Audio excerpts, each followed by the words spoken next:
হাতে বড় নখ থাকলে কি ওযু হবে? বাসায় মেয়েরা কি মাথায় কাপড় ছাড়া থাকতে পারবে যদি বাসায় কোনো পরপুরুষ না থাকে? রুমে যদি বন্ধ অবস্থায় টিভি থাকে তাহলে কি নামাজ আদায় করা যাবে? ওযু করার পর বাচ্চার পেশাব হাতে লাগলে কি পুনরায় ওযু করব নাকি শুধু হাত ধুলেই হবে? মোবাইল পকেটে নিয়ে নামাজ পড়া যাবে? আজান চলাকালীন সময়ে নামাজ পড়া যাবে কি না? আমরা সাধারণত মেয়েরা যখন বাথরুমে ওযু করি ওড়নাটা বাইরে রেখে যাই ভিজে যাওয়ার ভয়ে, মাথায় কাপড় ছাড়া ওযু হবে কিনা? হাতে কলমের কালি থাকলে ওযু হবে কি? আতর ব্যতীত সেন্ট বা সুগন্ধি পোশাকে ব্যবহার করলে কি নামাজ আদায় হবে? বিদেশে যাওয়ার জন্য বয়স বাড়লে কি গুনাহ হবে? সাধারণ কিছু কারণে আমার স্বামী আমাকে বাবার বাড়ি যেতে দেয় না, এ ব্যাপারে ইসলাম কি বলে? চলুন আমরা প্রবেশ করি প্রশ্ন উত্তরের আলোকিত ভুবনে। মারিয়াম মিজান এটি থেকে আপনি লিখেছেন ইউটিউব চ্যানেলে, ওযু করার পর বাচ্চার পেশাব হাতে লাগলে কি পুনরায় ওযু করব নাকি শুধু হাত ধুলেই হবে?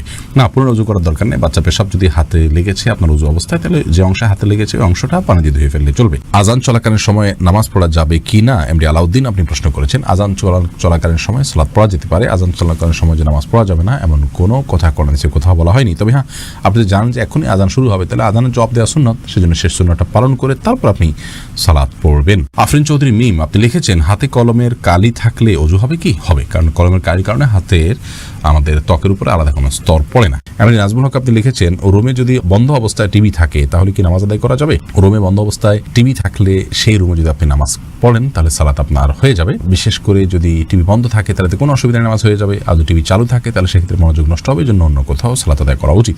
ফারজানার সাথে আপনি লিখেছেন, আজান চলাকালীন ওয়াশরুমে থাকলে মনে মনে আজানের জবাব দেওয়া যাবে কি? মনে মনে আজানের জবাব নয়, আজানের জবাব দিতে হবে মুখে। আপনি বাথরুমে থাকলে সেখানে তো আল্লাহর নাম উচ্চারণ করবেন না, এই জন্য আজানের পরপর যদি বের হন তাহলে বাইরে এসে আপনি আজানের জবাব দিতে পারেন, অথবা আপনি দিবেন না। মনে মনে দিলে আপনি সেটা দিতে পারেন, আল্লাহর কাছে সওয়াব আশা করতে পারেন যে আমি চেষ্টা করেছি, আল্লাহ তাআলা সেজন্য সওয়াব দিতেও পারেন, কিন্তু আজান মূলত জবাব দিতে হবে মুখে, বাথরুমে সেটা করা যাবে না। অতএব করতে পারছেন না সেজন্য মনে মনে আপনি দিতেই পারেন আপনার মনের সান্ত্বনার জন্য, এবং আল্লাহর কাছে সওয়াব আশাও আপনি করতে পারেন। বেদনা নীল আকাশ আপনি আইডি থেকে লিখেছেন, সাধারণ কিছু কারণে আমার স্বামী আমাকে বাবার বাড়ি যেতে দেয় না, এ ব্যাপারে ইসলাম কি বলে? আপনার স্বামী আপনাকে আপনার বাবার বাড়ি যেতে নিষেধ করলে সেটি তিনি অন্যায় করছেন, অবিচার করছেন, কারণ আত্মীয়তার সম্পর্ক ছিন্ন করা শরীয়তে অত্যন্ত জঘন্য অপরাধ। সে অপরাধ করতে আপনাকে বাধ্য করে তিনি অপরাধ কাজ করছেন, তিনি অন্যায় কাজ করছেন। আমরা আপনার স্বামীর প্রতি আকুল আবেদন রাখবো তিনি যেন তার এই ভুল অবস্থান থেকে ফিরে আসেন, আল্লাহ তাআলা তাকে সেই তৌফিক দান করুন। আর আপনি যদি পারেন তার এই অবিচার থেকে নিজেকে দূরে সরিয়ে রাখতে, এবং আপনি আপনার আত্মীয় স্বজনের সাথে গোপন যদি সম্পর্ক রাখেন সেটা আপনার জন্য গুনাহ হবে না, তবে আপনাদের মধ্যে যেন কোনো ভুল বোঝাবুঝি না হয় সেদিকটা আপনাকে খেয়াল রাখতে হবে। সাদিয়া আফরিন আপনি লিখেছেন, আমার একটা প্রশ্ন ছিল, তা হচ্ছে আমরা সাধারণত মেয়েরা যখন বাথরুমে ওযু করি ওড়নাটা বাইরে রেখে যাই ভিজে যাওয়ার ভয়ে, মাথায় কাপড় ছাড়া ওযু হবে কিনা? মাথায় কাপড় ছাড়া ওযু হবে, কোনো অসুবিধা নেই। আপনি ওযু করতে গেলে মাথায় কাপড় দিলে তো বরং কাপড় ভিজবে, এটাই তো স্বাভাবিক। আপনি মুখের চুলের গোড়া থেকে নিয়ে আপনার কানের লতি পর্যন্ত সব যখন ধুইতে যাবেন তখন তো আপনার ওড়না ভিজে যাবে, অতএব ওড়না খুলে ওযু করতে কোনো অসুবিধা নেই। তামিম খান আপনি লিখেছেন, মোবাইল পকেটে নিয়ে নামাজ পড়া যাবে? উত্তর হলো যাবে, কোনো অসুবিধা নেই, তবে নামাজ যাতে মনোযোগ নষ্ট না হয় সেজন্য সাইলেন্ট ইত্যাদি করে নেওয়া উচিত। জুমানা ইসলাম আপনি লিখেছেন, বিদেশে যাওয়ার জন্য বয়স বাড়লে কি গুনাহ হবে? বিদেশে যাওয়ার জন্য যদি বয়স বাড়িয়ে লিখতে হয় যে এত বছর না হলে সেটি করা যাবে না, তাহলে সেক্ষেত্রে আপনি ওই বয়স বাড়িয়ে লিখেছেন, অবশ্যই সেটি গুনাহের কারণ হবে, কারণ মিথ্যা বলা সর্বাবস্থায় ইসলাম হারাম করেছে। কামরুজ্জামান কামরুল লিখেছেন, আতর ব্যতীত সেন্ট বা সুগন্ধি পোশাকে ব্যবহার করলে কি নামাজ আদায় হবে? আতর ছাড়া যদি সেন্ট বা সুগন্ধি স্প্রে আপনি ব্যবহার করেন, এটা ব্যবহার করে একটু বিলম্বে নামাজ পড়াটা উচিত। আমাদের অনেকে মনে করেন যে এটাতে যে অ্যালকোহলটা আছে সেটা নাপাক, অনেক ওলামা ইকরামটা মনে করেন, যার কারণে কিছু সময় পরে নামাজ পড়লে সেটা বাষ্প হয়ে চলে যাবে, তারপর নামাজ হয়ে যাবে, কোনো অসুবিধা নেই। অবশ্য এই ক্ষেত্রে যে সমস্ত ওলামা ইকরাম বলেন যে না এটা নাপাক নয়, এই অ্যালকোহল নাপাক নয়, এটা এক ধরনের কেমিক্যাল, তা সেই মতটা আমাদের কাছে অধিকতর যুক্তিসঙ্গত মনে হয়। এমডি আবির আপনি লিখেছেন, আমার একটা ডিপিএস আছে, তার সুদ দিয়ে কি আমি নিজের বাথরুম বানাতে পারবো? ডিপিএস এর সুদ দিয়ে আপনি নিজের বাথরুম বানাতে পারবেন না, কোনো গরিব মানুষকে বা পাবলিক টয়লেট ইত্যাদি করে দিতে পারেন, নিজে করবেন না। লিমা আক্তার আপনি লিখেছেন, শরীর নাপাক অবস্থায় কাপড় ধৌত করলে সে কাপড় পবিত্র হবে কি? আর বাচ্চাদের গায়ে হাত দেওয়া যাবে কি না শরীর নাপাক অবস্থায়? উত্তর হলো যে সব বাচ্চাদের গায়ে হাত দেওয়াতে কোনো অসুবিধা নেই, নাপাক শরীর নিয়ে। নাপাক অবস্থায় কাপড় ধৌত করলে গায়ের যে কাপড় সেগুলো অপবিত্র হয়ে যাবে না, সামান্য ছিটে ফোটা আসলে এর কারণে অপবিত্র হবে না, তবে কোনো নাপাক যদি ছিটে এসে শরীরে লাগে সে অংশটা শুধু ধুয়ে ফেললে হবে। আর যদি শুধু পানি ছিটে আসে তাহলে তার কারণে সংশয়ের কারণে নামাজ হবে না, এরকম বিষয় না। আখিরি নবীর উম্মতে আইডি থেকে লিখেছেন, ঘরে কবুতর বা পাখি পালন করা কি গুনাহ? ঘরে কবুতর অথবা পাখি এগুলো পালন করাতে কোনো অসুবিধা নেই, কারণ পাখি এই পশু এভাবেই পালন করা হয়ে থাকে। বিশেষ করে পাখির ক্ষেত্রে যে পাখিগুলো খাঁচায় পালনযোগ্য, এভাবেই সেগুলো বেড়ে উঠেছে, জন্ম হয়েছে, জাতটাই এরকম, তাহলে সেগুলো পালা দোষণীয় নয়। তবে যে পাখি বাহিরে উড়ে চড়ে বেড়ায় সেগুলোকে বলপূর্বক আপনি বেঁধে রেখেছেন এবং খাবার দিচ্ছেন না, এরকম যদি হয় সেটাও জুলুম হবে। ওযু করে পরপুরুষের সামনে গেলে ওযু ভেঙে যাবে? উত্তর না। এরপরে শাহিদা ইসলাম শেলি আপনি লিখেছেন, পায়খানা করার পরে কুলুপ না করে সাবান ব্যবহার করলে কি নামাজ হবে? টয়লেট ব্যবহার করার পর যদি আপনি কুলুপ না করে সাবান ব্যবহার করেন, তার মানে হাত পরিচ্ছন্ন করার জন্য, তাতে নামাজ হবে, নামাজ না হওয়ার কোনো কারণ নেই। তবে আপনার নাপাক থেকে নিজেকে ভালোভাবে পরিচ্ছন্ন করতে হবে।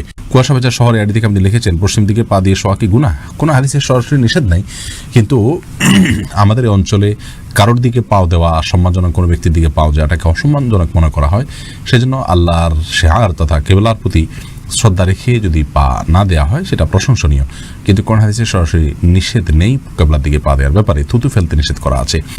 পিপ আইডি থেকে আপনি লিখেছেন, নামাজের সময় আম্মু কোনো কাজের আদেশ দিলে কি করব? যদি নফল নামাজ হয় আর আম্মুর এই কাজটা খুব বেশি গুরুত্বপূর্ণ হয়, ডাক শুনে বুঝতেছেন যে খুব জরুরি, আম্মু খুব সিরিয়াস ডাকছে, তাহলে আপনি নফল নামাজ ভেঙে আম্মুর কথা শুনবেন, পরবর্তীতে সে নামাজ পড়ে দিবেন। আর যদি ফরজ নামাজ হয় তাহলে আপনি নামাজ শেষ করে যতটুকু তাড়াতাড়ি করা সম্ভব করে তারপর আপনি আম্মুটাকে সাড়া দিবেন। বাসায় মেয়েরা কি মাথায় কাপড় ছাড়া থাকতে পারবে? যদি বাসায় কোনো পরপুরুষ না থাকে কোনো অসুবিধা নেই, মেয়েদের সবসময় যে কাপড় দিয়ে থাকতে হবে, একাকি থাকলেও এমন কথা কোরআনে বলা হয়নি। সাদিয়া মেহজাবিন তুরনা আপনি লিখেছেন, হাতে বড় নখ থাকলে কি ওযু হবে? হাতে যদি বড় নখ থাকে তাহলে সেক্ষেত্রে এটি অন্যায় কথা, এটা গুনাহের কথা, কারণ মুসলমান নবী করিম সাল্লাল্লাহু আলাইহি ওয়াসাল্লামের যে সুন্নাতে দায়েমা বা সুনানুল ফিতরা সেগুলোর উপরে আমল করার চেষ্টা করবে। হাতে বড় নখ রাখা উচিত নয়, কিন্তু যদি বড় নখ থাকে এবং তিনি ওযু করেন, ওযু হয়ে যাবে, সেটা সম্পূর্ণ ভিন্ন বিষয়।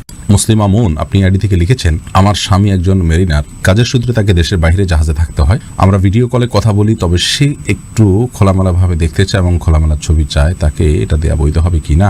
বোন, এ বিষয়ে উত্তর হলো যে স্বামী স্ত্রী একে অন্য দ্বারা উপকৃত হতে পারবেন এবং একে অন্যের শরীরের যে কোনো অংশ থেকেই যে জৈবিক চাহিদা আছে সেটা পূরণ করতে পারেন, সেটা দেখার মাধ্যমে হতে পারে। তবে আমরা জানি সবাই যে ওভার ফোনে বা বিভিন্ন আপনার যে হোয়াটসঅ্যাপ ইত্যাদি আছে, এগুলোর মাধ্যমে যখন আমরা কথা বলি বা ছবি আদান প্রদান করি বা কথাবার্তা বলি, এগুলো থার্ড পার্টি মনিটর করে, তাদের সংরক্ষণে থাকে এবং এটি যদি বেহাতে চলে যাওয়ার সম্ভাবনা থাকে, যেমন স্বামী স্ত্রী একে অন্যের মোবাইলই সেভ করার মাধ্যমে বা রেকর্ড করার মাধ্যমে, ধারণ করার মাধ্যমে এগুলো অন্যের চোখে চলে যেতে পারে, সে আশঙ্কা যদি থাকে, তাহলে সেক্ষেত্রে এগুলো করার ব্যাপারে আমাদের সতর্ক থাকতে হবে। তবে বেসিক্যালি এটা হারাম বা নাজায়েজ কোনো বিষয় নয়, বিশেষ করে স্বামীর চরিত্রকে হেফাজত করবার জন্য এবং তার যে চাহিদা, যৌন চাহিদা আছে সেটা স্ত্রীর হতে পারে, এই জৈবিক চাহিদা এটি পূরণ করবার জন্য তারা এই ভিডিও চ্যাট বা ছবি আদান প্রদান করার কাজটি করতে পারেন। মৌলিকভাবে এটি হারাম নয়, তবে সে যেন বেহাত না হয় এবং পর্দার খেলাপ না হয়, অন্যরা যেন দেখতে না পায়, তাদের যেন আব্রুর ক্ষতি না হয়, সেদিকটি তাদেরকে খেয়ালে রাখতে হবে। প্রয়োজনে এগুলো সাথে সাথে ডিলিট করে দেয়া ইত্যাদি এই কাজগুলো করতে হবে।